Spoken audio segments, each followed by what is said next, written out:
মোহাম্মদ আনোয়ারুল আজিম আনার 84 ঝিনাইদহ 4।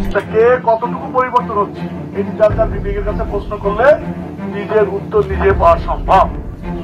যে যখন মারা যাবো মানুষটার মন বিচারই শুরু হবে। ঝিনাইদহ 4 আসনের সংসদ সদস্য আনোয়ারুল আজিম আনার হত্যাকাণ্ডে বাংলাদেশের পাশাপাশি ভারতের নাগরিকেরাও জড়িত রয়েছেন বলে জানা গেছে। এর আগে হত্যাকাণ্ডে শুধু বাংলাদেশিরাই জড়িত বলে জানানো হয়েছিল। পুলিশের সদর দফতর ও ডিএমপির গোয়েন্দা পুলিশের একাধিক কর্মকর্তা সূত্রে এ তথ্য জানা গেছে।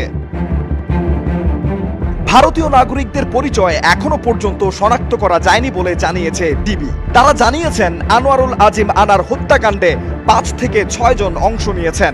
এ হত্যাকাণ্ডে জড়িত সন্দেহে এখনো পর্যন্ত 3 জনকে গ্রেফতার করেছে ঢাকা মহানগর গোয়েন্দা পুলিশের ওয়ারিদ বিভাগ। তারা হলেন এ হত্যাকাণ্ডে সরাসরি অংশ নেয়া চরমপন্থী দল পূর্ব বাংলা কমিউনিস্ট পার্টির নেতা আমানুল্লাহ আমান, মুস্তাফিজ ও ফয়সাল। এদিকে আমানুল্লাহ আমানের এক বান্ধবী সিলিস্তি রহমানের নামও সংসদ সদস্য হত্যাকাণ্ডে উঠে এসেছে, তবে তাকে এখনো গ্রেফতারের খবর পাওয়া যায়নি। সংসদ সদস্য হত্যাকাণ্ডে তদন্তের অগ্রগতি সম্পর্কে জানাতে এবং রহস্য উদ্ঘাটনে ভারতীয় পুলিশের এই বিশেষ দল বৃহস্পতিবার ঢাকায় এসে পৌঁছানোর কথা রয়েছে।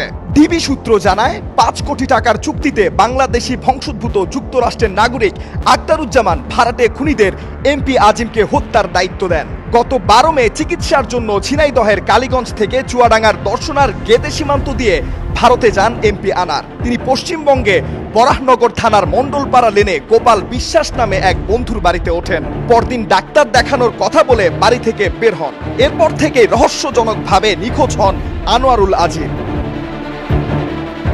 বাড়ি থেকে বের হওয়ার 5 দিন পর গত 18 মে বরাহনগর থানায় আনোয়ারুল আজিমের নিখোঁজের বিষয়ে একটি জিডি করেন বন্ধু গোপাল বিশ্বাস।